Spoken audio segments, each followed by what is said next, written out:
Hey, Tim. Hope you can hear me. Yeah. Hi. Hi, nice to meet you. Hi. Very nice to meet you. We're gonna get people joining in the next couple of minutes. We always start this few minutes after the actual 45 on purpose. People are wrapping up meetings and whatnot, but I'm glad you're already here. How's life? Pretty good. A little bit cold. All right. What else? I'm getting a taste of single parenting. My wife has been traveling for business a lot, Okay. Oh, that and must be it's tough. That and must be it's tough. yeah, it's tough. I'm so compassionate towards all single parents every time I have to do it just for a few weeks at a time. I can imagine. I can imagine. Yeah. I'm not a parent yet, but I can imagine it's tough. I think PMs do have an edge, which is we're used to dealing with a lot of context switching and a lot of very angry stakeholders, which I would assume children tend to be. So I believe we have an edge, but I might be wrong. We'll see. The future will tell. Yeah. And typically, let's continue the metaphor. A bit of scope creep. I decided it would be Oh, fun. 100%. I decided it would be fun to surprise my wife by painting out a bedroom while she was away, which I thought would be done in like a day. It's taking me until Wednesday to Oh, complete. you really like to set yourself for failure. That's amazing. Now that's ambitious. That's a vision. That's a vision. Our question is execution and strategy. We're going to talk about that today. I think it's going to be cool. Meanwhile, we already have people joining in. We're going to jump into our session in a few minutes. By the way, we're always recording these sessions to share internally because we have people that can't join during the lunchtime, and that's fine. We have a significant percentage of people that join afterwards. I think this is going to be a very cool conversation. We always end up wrapping this into a library of speakers, which we provide to participants. So I'm glad that we get to add your session to that library. It's been a growing library. A lot of people, like people from Meta, from Google, from Pinterest, from a lot of different large companies, as well as startups. I think that adds a lot of value to everyone joining 1 month. And to also give you a bit of context of, 1 month, but also these sessions specifically. So we run these monthly cohorts where every Monday we have a product lecture session with frameworks, templates, tools, and mental models around building product. And then we always have a guest on our Thursday sessions where we hope that these guests either work as a sounding board on the content that we bring on Mondays, kind of show it how it is. And even if they don't touch on the topics we cover on Mondays, because in your case, you don't know what we talk on Mondays, right? But if they touch on different things, we get to learn. So it's always a win-win. They either validate or add more information, more knowledge to the group. So I'm very, very thankful for your availability and you being here. I think it's going to be a very cool conversation. And for everyone, so Tim is going to introduce himself in a few minutes, but Tim doesn't know what Tim knows a few questions I'm going to ask, but I'm also inviting all of you to drop some questions on the chat. I'll bring you contextually to the stage. I have no idea what Tim's going to say. That's also a win for me. I get to learn a lot from these conversations and upgrade myself as a product leader. And yeah, Tim, again, thank you very, very much for your availability. I know you're super busy, but I'm looking forward to getting to this conversation. And I wanted to start with an introduction from yourself. Like, tell us a bit about your story, what happened between you being born and today, and that is relevant for us. Why should we listen to you? Okay, well, the last part, I hope I earned that right. I'm not going to try and claim it at the outset. I'm confident. Okay, thanks. So I'm Tim Gregory. I am South African. I'm from Cape Town. I'm now living in beautiful Portugal. I've been here a couple of years now. So I moved for work. I don't have a personal connection to Portugal. I don't have any family in Portugal. But for me, I think it's probably been one of the best choices and best decisions I've made. I've really enjoyed my time here. Please don't ask me how good my Portuguese is yet, because that is a work in progress. Like the bedroom. Exactly. No, the bedroom's in better shape than my Portuguese. Yeah, so my current role, I am head of product at Cazoo. Cazoo is a UK-based, fully online car retailer, out to disrupt the traditional car dealership, car retail industry. Very similar to Carvana. So if you're not familiar with Cazoo, the US equivalent is Carvana. in the news at the moment for all the wrong reasons. It's a tough trading time for our Yeah. businesses, but maybe we'll touch on that a bit later. I've been there close to, actually not very long, I think only 8 months now. I joined in March. Prior to that, I was head of product at OLX or Olshish, but I was focused on some of our marketplaces. So in Portugal, the brands you might know are Stand Virtual and Imo Virtual. But what you might not know is they also have the same platforms in multiple other countries. So in Romania and Poland, we have other brands, but same platform. And OLX has a tech hub in Lisbon managing these platforms. So I'm currently working in cars. Prior to that, I was also working in cars and car parts at OLX, but slightly different, well, quite different business, marketplace business. I was a head of product there. And prior to that, I was working in online real estate. So companies like Imo Virtual or Rightmove or these types of companies, Zoopla, you may be familiar with. So I was a senior product manager working in those platforms.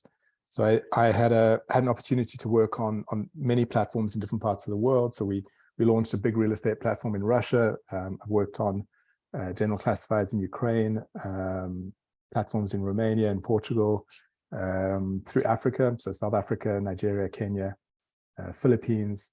I wasn't living in these places, but I had a fantastic experience working on these international and multilingual platforms.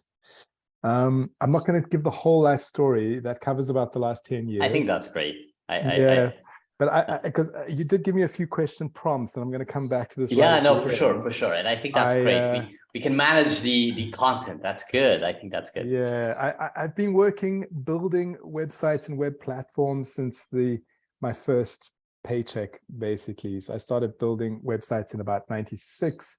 Was employed to do this in 97, and I've done it ever since, but have changed roles multiple times through that journey. And we'll talk a bit more about kind of the path to product and product leadership later, I think. That's actually a really long time. So you've seen all the 18 tech recessions that we've been through, basically, or the many that, and probably the many that will come, right? I think that's anyone who's been long enough in tech knows how this works, right? Yeah, some of them firsthand. I moved to London to join a startup in 2000, and I think I got paid 3 months worth of paycheck, and then we were out of business, and I was stuck in London with no work. So I experienced that firsthand. I can imagine. No, I think that's a great intro, and the fact that you've been all over the place really builds up on your experience, and I think it's going to be super helpful and worthy to see how your answers are shaped by that experience. I generally start this conversation with a belief. So the participants already know that. For you, it's new, but the belief here is that, and we're going to talk a lot about product leadership in this conversation, which is a great bridge in between this week's session, which was a lot about product leadership. And the belief I have is that even though the scope of a product manager and the manager of PMs, product leader, is quite different, I think the end goal is quite the same. A PM solves problems using features or building product. A product leader solves problems using people or equipping people, improving people. So in the end of the day, it's quite similar. Am I right? Am I wrong? And as kind of a follow-up, an immediate follow-up is, what's the difference between a PM and a product leader or manager of PMs in your point of view? Yeah, I think you're right, Andre. I would agree with that. However, I think that moving from a product manager or senior product manager role to product leader role is still a challenging jump to make. And we can talk a bit about that. So I think that the obvious answer to your question, or what is the difference between a PM and a product leader, is that PMs tend to be individual contributors. They work with teams, but they're hands-on, and they do work with their own hands too. Whereas the product leaders, when you're moving into titles like head of product or product director or group product manager, these types of titles, you're typically not doing a lot by your own hand, and you're working through other people, other product managers, and perhaps other roles as well. So I think that's quite a simplistic answer. I think it's really important to note, though, that the product leaders are not just super PMs. They're not. So we have this kind of product progression in our minds. So like associate PM, PM, senior PM, perhaps lead PM. These are all common titles on this kind of IC trajectory, and the complexity of the role changes and the amount of responsibility changes, but at its heart, it's still really the same job. And I think when you start moving out of the kind of the hands-on product work and you start having impact through other people, this is where that jump happens. And I think it has to be managed quite carefully, because sometimes the saying what got you here won't get you there. It's really important to understand that it's a change in skill sets and mindset when you make that change.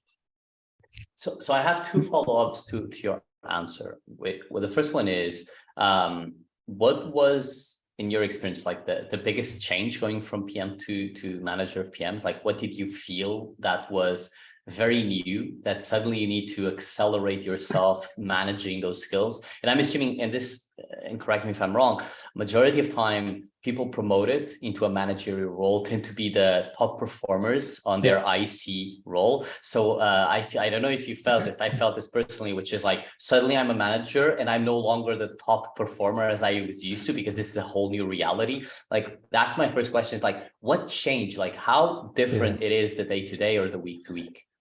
Yeah, let me start with my motivation. So why did I want to move into a product leadership role? And that was that I wanted to have impact. I wanted to have broader impact than the one team that I was working with.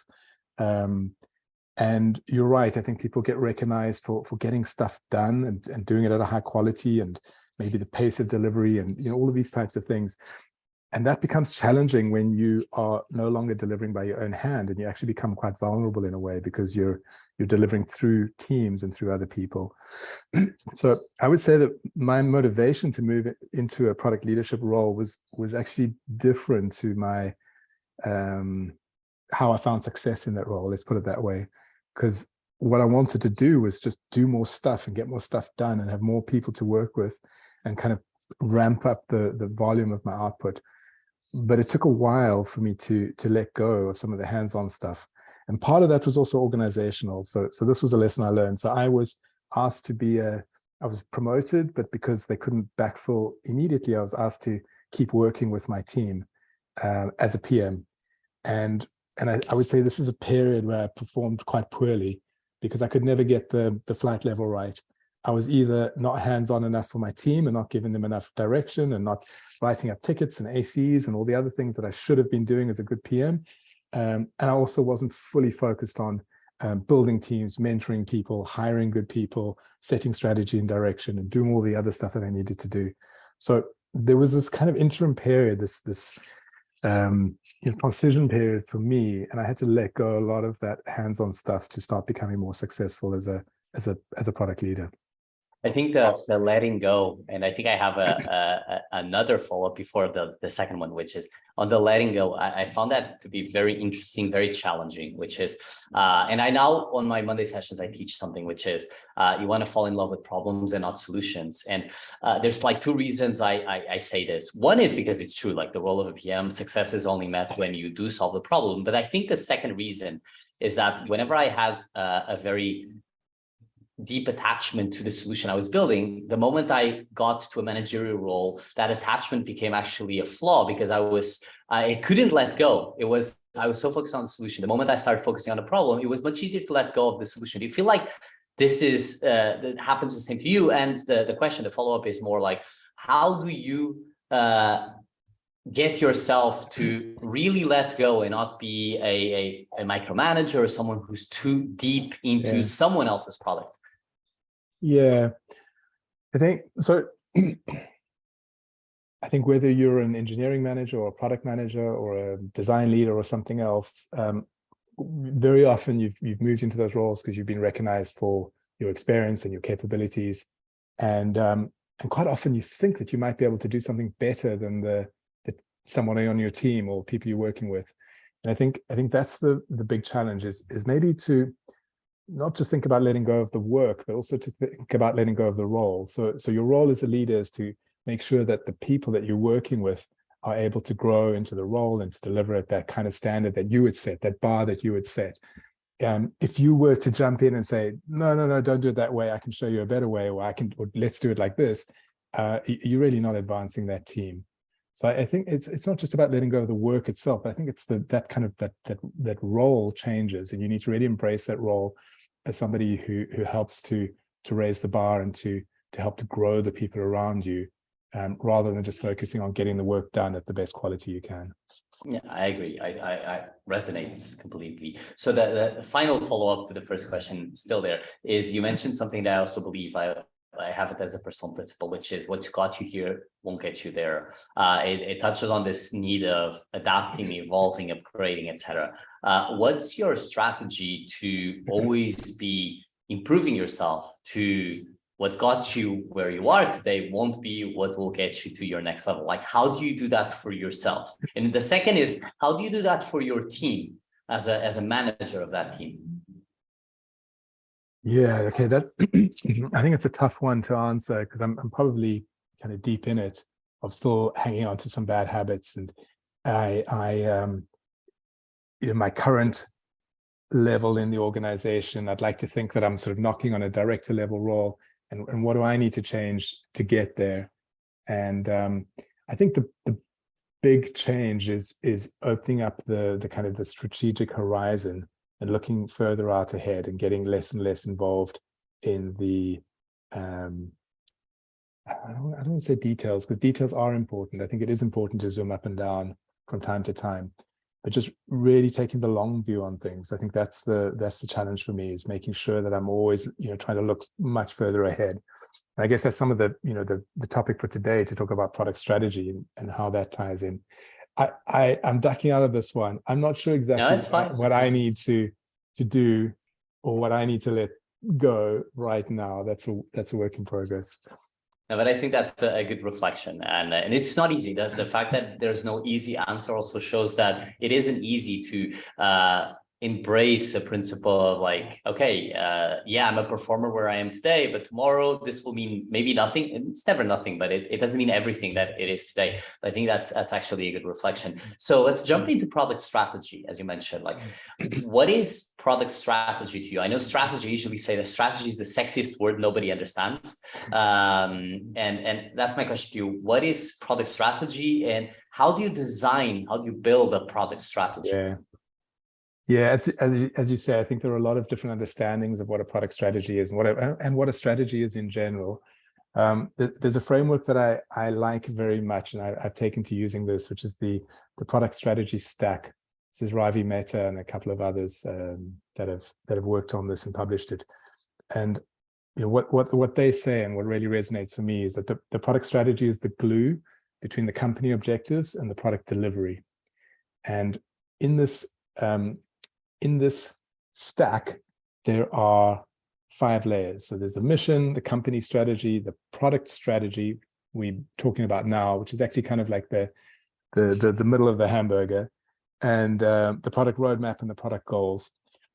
So none of this is really too complicated. It's pretty straightforward. But what I really like about this model, I think the insight that this model has, is that each layer of the stack, as you go down, is dependent on the layer before it. So if you do not have a good understanding of the company strategy and how that ties into the company mission, then your product strategy is probably going to be garbage, or at best, maybe just misdirected. You're going to be working on something that's not really aligned with what the company needs to be successful. So that's what I would recommend is actually don't start with product strategy. Like, make sure you understand what the company goals are, what the mission is of the company, what the objectives are for the next year, what the commercial targets look like. Those things have to be in place and well understood before you start building this glue between the delivery and the company strategy. I have a follow-up to that, because a lot of people in this cohort, they work at startups. And oftentimes startups have a really tough time to either know what the objectives are. They're sometimes very foggy. This happens frequently, or they are super ambitious. Sometimes people don't even believe in them because they're so far-fetched, oftentimes still designed by founders who are very ambitious by default. So kind of my follow-up, because I agree with you. You got to start with your objectives, also a bit of vision, like where you want to get to, and that materializes strategy. But when you see this reality, either foggy objectives or super ambitious, really hard, like how do you deal with this for them to inform your strategy? Yeah. So I think what you're referring to is that product market fit challenge, which we always have. I mean, even on a feature level, you could argue we have that. But I think for startups, it's even more central because sometimes they might not have really found their fit. And in that case, I would say that your product strategy has to have a very strong learning aspect to it. Like, what are you going to learn from each release or from each thing that you launch? I think that I think it's particularly challenging for all product people, but perhaps people working in startups to have the right mix of like drive and confidence, and then also to be low ego enough to say, okay, you know what, we need to rethink this, or let's really look at the data here, or maybe this great idea we had is not, our customers are telling us that it's not such a great idea. We need to rethink this. So that's what I would advise for people who don't really have this like really strong fixed long-term vision and company goals, and might still be finding their way to a market fit.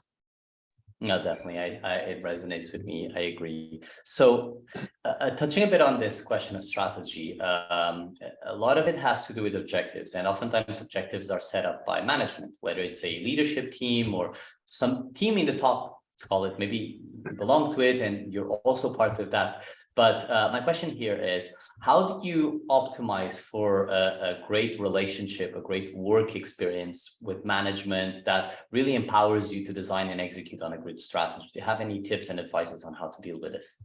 Yeah, so I haven't spent a lot of time in startups. Like a lot of the time I've been working in larger organizations.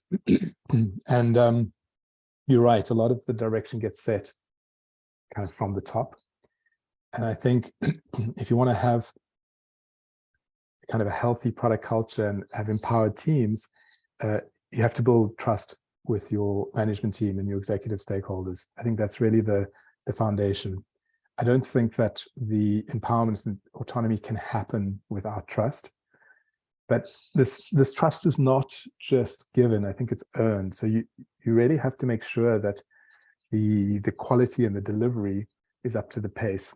I've had I've been in a difficult situation in a previous company I worked for. It's not my current company, where we were asking for more autonomy and we were asking for more empowerment, and the business was coming back and saying, "But what have you done for me lately?" Like it's, there's this kind of chicken egg where unless you can really show that you're up to the job and that you can make these decisions and take on not just the autonomy but the responsibility that goes with it, it's hard to do that. So I think trust is foundational, and I would also say that having open communication. I mean, it sounds so obvious, but particularly with so many people working remotely now, any opportunity that you have for non-transactional conversations, whether that's having a lunch with someone or opportunity to meet them face to face, or even just spend a few minutes before or after a call making small talk and not just in and out on a call, and to really take those opportunities, because I think over time those relationships build up to a much healthier trust in a product organization. Oh, 100%. Touching on trust, because I think trust is a very common trait of performing teams. I mean, there's that research from Google that shows that trust and psychological safety are the two biggest correlating factors to performing teams. Do you have any tips on how to create trusts within the team, especially teams you manage? What would be your advice maybe to a PM that is on your team to improve the trust level across their peers, maybe even their stakeholders? Is there anything you advise them? Yeah, I think an obvious thing that you can do without anybody giving you permission is just over-index on the communication. Like I love seeing it very often it happens on a Friday. I see PMs post to a Slack channel. They say, this is what we worked on this week, and this is what we learned, and this is what we released, and this is what we decided, and this is what we're thinking about for next week. And they just give this like pretty bullet point dump of what's going on without it being asked for or part of a slide deck or part of a management report or anything like that. Just always broadcasting this kind of visibility of what's going on in the org. I think one of the if you think back to like old school Scrum style stuff where we had a lot of whiteboards up with like sticky notes and things like this, these were called information radiators, and they were very visible indicators that stuff was happening and progress was being made. And you had things like burn down charts, which when I started using this kind of methodology were all drawn out, they were physical. We just don't have that kind of stuff anymore. So I think we have to make those opportunities to demonstrate progress and activity. Like what are we working on and what progress are we making? So yeah, I mean the comms part is pretty simple. I had a part B to this answer and I've kind of lost it now. Maybe it'll come back to me. No, it's okay. I usually have like a tip I usually give on creating trust. It's very similar to yours. It's communication, but it's on a very specific moment. I call it joining the trenches.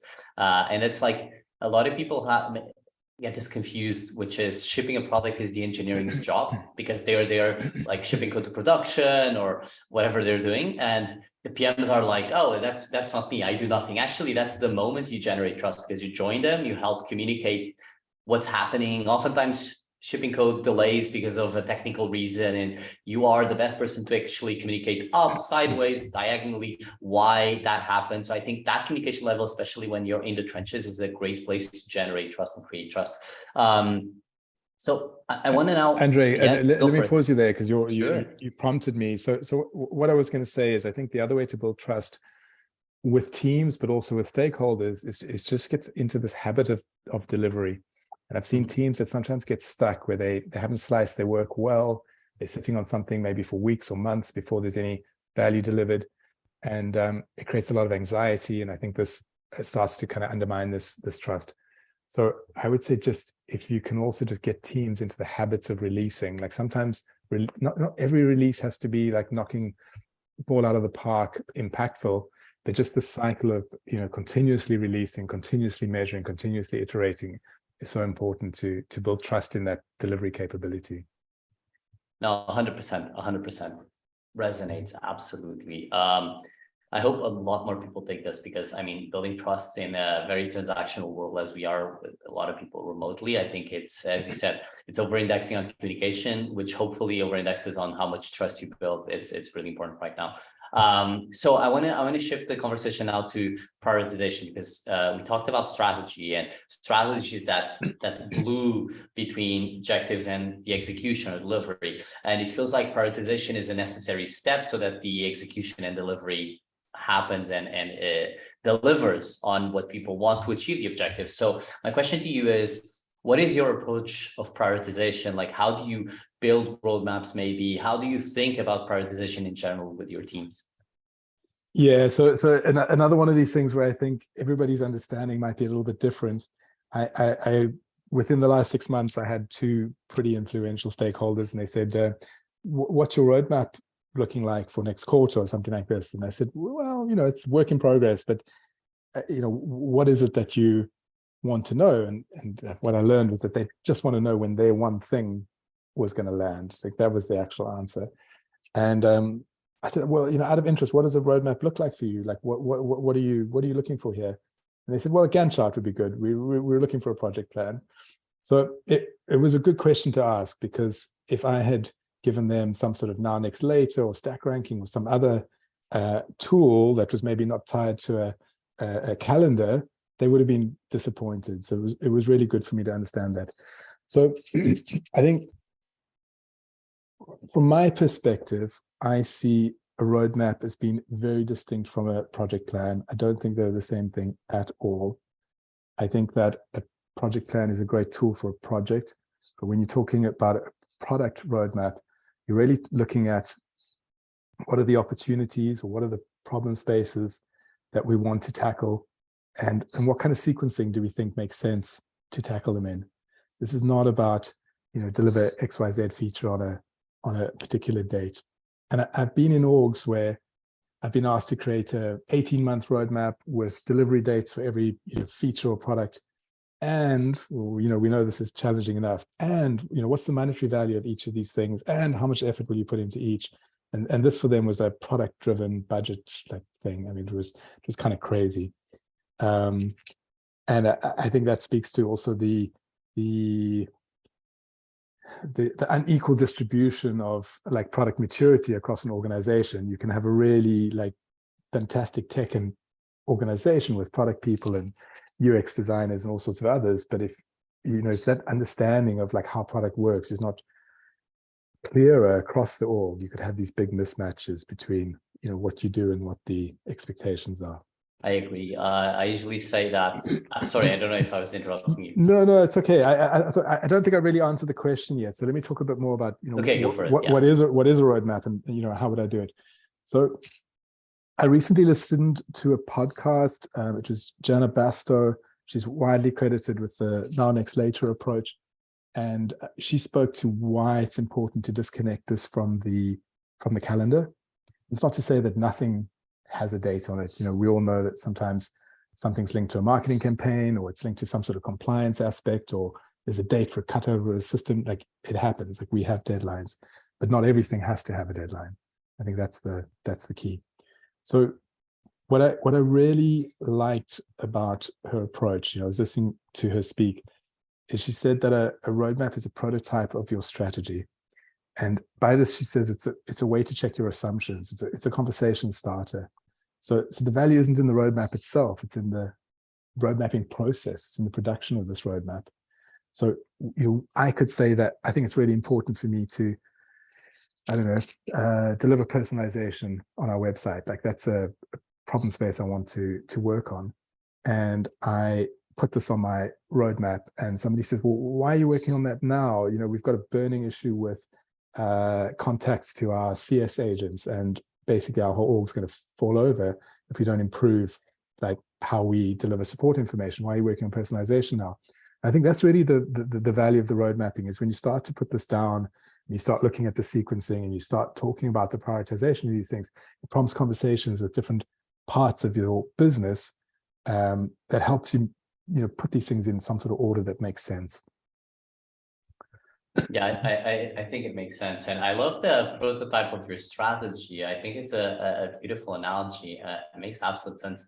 By the way, a quick follow-up, which is, I usually ask this, especially when I touch on road mapping and managing expectations. I have a saying, which is, happiness is the difference between reality and expectations. If this is positive, you have happy people. If this is negative, you have unhappy people. But the question to follow up is, like, who are typically the stakeholders you have a bigger challenge dealing with regarding expectations? I already had answers across the board. Some people say finance, other people say legal, many people say sales. So what's in your experience, the ones that are the toughest? Yeah. So just to, I've also heard it said that when everybody's equally unhappy, then you have a good deal, a good compromise. So yeah, maybe it's stating in the negative. So in my current context, I would say my most difficult stakeholder is that we have a founder and CEO who has a string of success behind him. He's massively wealthy and successful, and he's still very hands-on, and he dives into the details. And he wants to know why our Trustpilot reviews have got a particular label on the homepage, and can we change it? And he finds these things out, and he's a really tough guy to say no to, because he manages an organization of 4,000 people, and he's kind of that hands-on.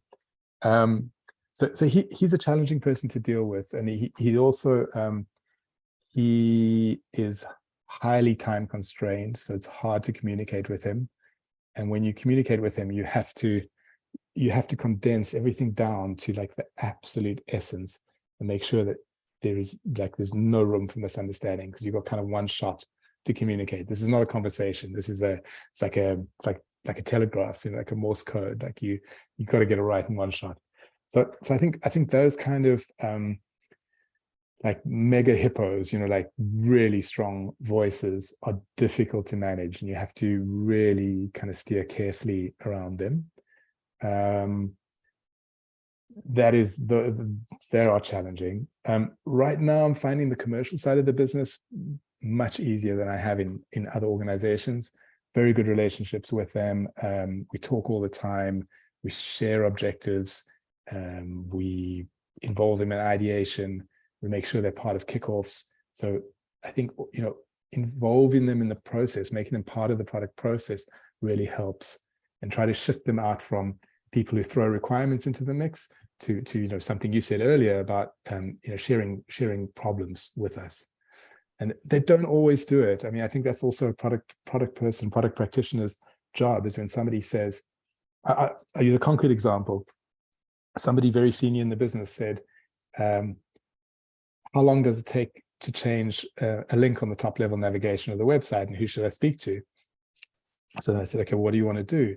We want to change the label. Okay, understood. Like why are you changing the label? Oh, because we have an objective around driving more people into the service centers, because we're running a special in the service centers. Like, oh, okay, now I understand what you're trying to do. So we can do it this way, but we also have some other ideas. And have you thought about like just doing a homepage takeover? And have you thought about this? And just asking these kind of why questions can sometimes move you from a feature request to a problem statement, and then the solution could be totally different to the one they're asking for. No, I think that's a great idea. And this is exactly the same I try to recommend people when I generally put stakeholders in a spectrum of opinionated. They can be very little opinionated or very strongly opinionated. And then towards the right side of the spectrum, the more opinionated type of people. I have a strategy that's always based on the whys. I call it the double jab. And it's like, whenever people are very strong about their ideas or solutions, they don't even have space to discuss what's behind the problem. I go like with the first why, which is the first jab, and they go like, oh, they give their initial rationalization of the problem. And then immediately after, I go for the second jab, which is, but why? The second why gets them off balance, because they're not used to having a reason for their rationale. And when it's rooted on a real problem, then it's easy, because you have different approaches at explaining why that's a problem. But when it's rooted on a solution, your idea, you rarely have it. So I agree. I think bringing them into that mindset of like, okay, but I'm not here to defend why we're not doing that. I'm here to help you understand if that's the best way to do it. And oftentimes we have even better ways. So let's work together. I think it makes absolute sense, Tim. So you changed jobs or companies recently, right? Yeah. And I usually like to ask the question, what is like an experience from the past, whether it's a learning, whether it's a framework, whether it's something that incorporate yourself that you like to take for future challenges? In your case, you just had that. Is there anything from your past that you tried and you're bringing to Kazoo? Any particular thing that really got top of mind that is really important in your execution as a product leader and PM? Maybe a process, a ceremony, any specific thing that really works? I think so. Obviously, there are a lot of practices that are taken over from role to role, and they continuously get refined. And I feel as if I've learned a lot at Kazoo. I think just changing org and being exposed to different people and different ideas and approaches has really grown me a lot. I think it's hard to narrow down on something that I've really taken to this role that is quite kind of different. I think something I'm doing right now, which is a little bit different and maybe a bit uncomfortable for Kazoo, is that Kazoo grew very quickly. It's a young business. They grew from, 150 people to over 4,000 in less than 3 years, and then shrunk again. We've had some layoffs, but different story. And they were very strongly execution focused, and they had a playbook of what they needed to do. And a lot of effort was taken up launching in different countries and things like this. And I think what I have started doing now is bringing initiatives to the table that are not driven by the business stakeholders, that are actually kind of product driven. So saying things like, we need to get serious about personalization, or what are we doing about video, or why are we not truly mobile first when 80% of our customers are mobile first, or what are we doing about EVs? Like electric vehicles are a big deal, but we're not really paying attention to them. So I think that is something that I had a lot of autonomy, a lot more. I want to say autonomy. At one point in my career, I worked as a general manager, and I was leading a business, not just product, and I had a lot of responsibility and autonomy in that kind of role. So I think, some of that experience of being able to drive direction and to prompt the commercial side of the business perhaps differently or beyond what they were thinking about is something that I've taken into the current role. Yeah, I think that makes sense. And I have a quick follow-up on that one, because I feel, and I've been through this, I feel like a lot of people go to organizations or even within the company they are, and they feel like some things aren't working as they should. Maybe it's not product-led enough or product-centric enough, or there's some ceremonies you've read or were taught that are really impactful, and you want to make some cultural impact or change in process, change in tools, frameworks, approaches. What's your advice for people who might not be in a position like yours, but want to drive that change? What would be, I would even add a layer, which is, how do you think a product manager within your org would be effective at convincing you that change is necessary? Yeah, that's a really good question. I think it's one of the things that I would look out for in a product manager, that I would be considering for advancement or promotion would be, are they able to champion something? Do they have things that are important to them that they can take forward and be effective and actually drive in the organization? And I've seen people, I'll give you an example. So, Andrea, you actually know the PM I'm talking about, but I won't name her now. Somebody who kind of self-appointed themselves as a champion for experimentation and A/B testing, and was very passionate about this and wanted to lead this through the org. And she paired with data people. She identified people who could help her with this mission. It wasn't just a solo thing. She organized brown bag lunches. She got other people into this kind of cause, and was very effective at driving this. And through this, got recognition and promotion and other things, because she demonstrated that she could have initiative, rally people around a cause, and actually have impact. I want to just before I kind of clock off on that one, I want to bring it back to something, the very first question, which was around, what's the difference between a PM and a product leader? And I think, outside of the structural role definition of these things, like, product managers should be thought leaders, they should be product leaders, but it's a very challenging way, because you don't have authority, you have to lead through influence. And this is where the power of your ideas and the clarity of your communication and how good you are at navigating an organization, identifying who the people are that need to hear your message and how you need to deliver it to them.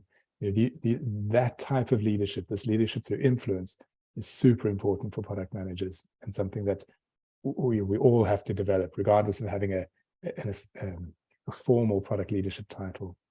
Yeah, I think that this is a really, really important part of this conversation, because you will be probably sometime in your life, can be at a very small micro level or at a very macro level, hopefully not macro enough that is like toxic, but you'll be facing a situation where you see, so if we did this, it would potentially be better. You'd also realize often this, I don't know if you could agree with this, there's a lot of people who complain things should be different.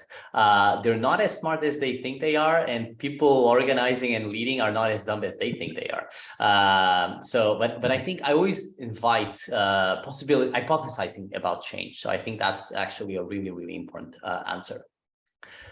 So Tim, go for it. Do we have I don't know how many minutes we have. But we have time for whatever you want to say now, and then I'll jump to the last question, but it's fine. Okay. Go for it. So change is constant, whether you're changing team formations, perhaps shifting strategy, changing investment criteria. There could be all sorts of things that change in an organization.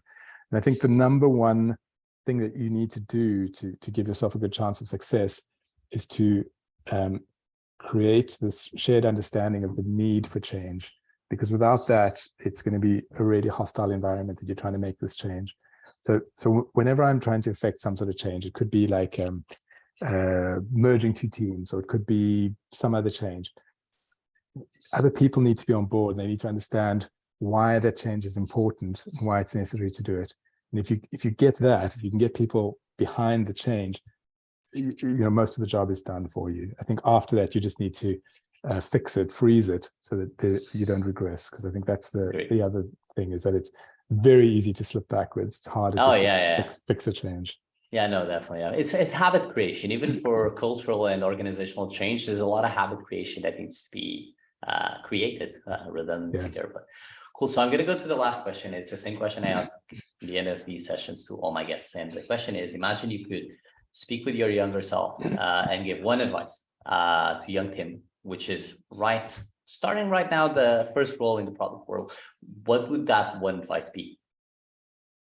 I would reassure my younger self that it's okay to be a generalist, that it's okay to be interested in a lot of things, and it's okay to be to know a little bit about a lot of things. I've done many things. I've done some software engineering. I've done some design work. I've worked as a GM. I've done some product work, and many of these things I wasn't that good at. I was actually a pretty bad engineer. It was okay. It was good experience. But I think that a lot of people in the early stages of their career feel a lot of pressure to specialize or to go deep on one thing and to kind of, set their path from the outset. And I felt some of this anxiety and this continual, like, what will I be when I grow up kind of feeling. And I think that's one of the reasons why I've grown to love working in the product space, is because it actually gives space for so many different flavors of product managers and product management. The what is your shape? There's a lot of different shapes of product managers, and it gives me, all of that kind of stimulation for my curiosity and being able to move, between customer interviews to more technical discussions to design-led discussions, and all of these different aspects of the product role. So I think that's the advice I would give myself, is that don't stress too much about specialization and going deep. It's okay to be a generalist. No, that's great advice. And I'm glad, because a lot of people join the product world as generalists because of their ability to do a lot of different things. And people get on that imposter syndrome of, am I good enough on this specific thing? And often it's like, you're good enough because you can cover a lot of different things. And I think that's beautiful advice. So Tim, really appreciate that. I think this was some awesome 45 minutes of conversation. I think your answers are deeply rooted in all of your experience, which is great. And it validated a lot of the things we talk on our Monday sessions. So this is a win for me in terms of conversation. So really appreciate. Really glad we got to do this. Your time is super valuable and we appreciate it. I hope everyone enjoyed, and I hope you had fun as well. I hope this was cool for you. It was a lot of fun, and I'm sorry I spoke so much and we didn't get a chance to allow you to ask questions. Please feel free to reach out to me on LinkedIn. Yes. And if you have any follow-up questions that you want to ask them, I'd be very happy to take them. Let's go. Let's do that. You have the invitation here, everyone. Connect with Tim and do follow up. Tim, thank you very much. Have a great end of week. And for everyone, see you next week for our final week of our November cohort. Thank you very much for being here. This was awesome. Thanks. Bye. Thank you. Cheers, everyone. Thank you, everyone. Cheers. Thank you.